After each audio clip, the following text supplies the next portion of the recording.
კლასიკური მედოკი გამოვაცხოთ, პირში დნება ისეთია.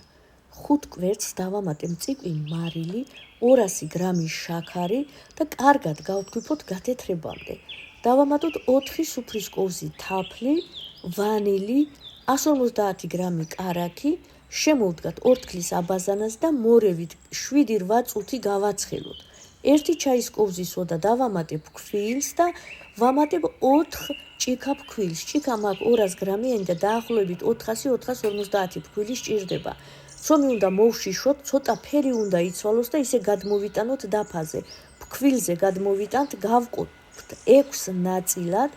1 გუნდა გავათხელოთ პერგამენტის ქაღალდზე, რომელიც არის საცხობის სიდიდისა. დავჩხვლიტოთ და გამოვაცხოთ წინასწარ გახურებულ ღუმელში 170 გრადუსზე 7-8 წუთში უკვე მზად არის. შეგრილებულ ქაღალდი გადავაძროთ, ასე გამოვაცხოთ 6-ვე ფენა. გაციებული ფენები დავალაგოთ ერთმანეთზე. ესენი შეგვიძლია შევინახოთ მაცივარში 1 კვირა მაინც. ცელოფანში გადახვეულები და როცა მოგვესურვა, მაშინ გავაფორმოთ. კრემისთვის 250-300 გრამამდე კარაქი გამოვიყენოთ, რომელსაც დავამატე ვანილი და გავთქვიფოთ გათეთრებამდე. შევათქვიფე 2 კილა მოხარშული შესქელებული რძე. ბევრი თქვეფა აღარ უნდა, როგორც კი შეერევა, გამოდის აი ეს ძალიან გემრიელი კრემი.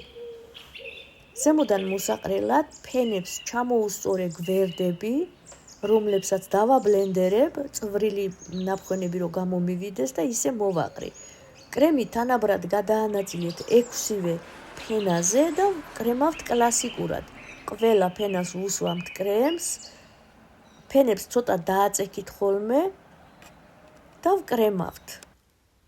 ბოლო ფენას დავკრემოთ და ზემოდან მოვაყაროთ ნაფხონები. უმჯობესია დავჭრათ მეორე დღეს. გამოდის აი ეს ძალიან რბილი, საუკეთესო ნამცხვარი.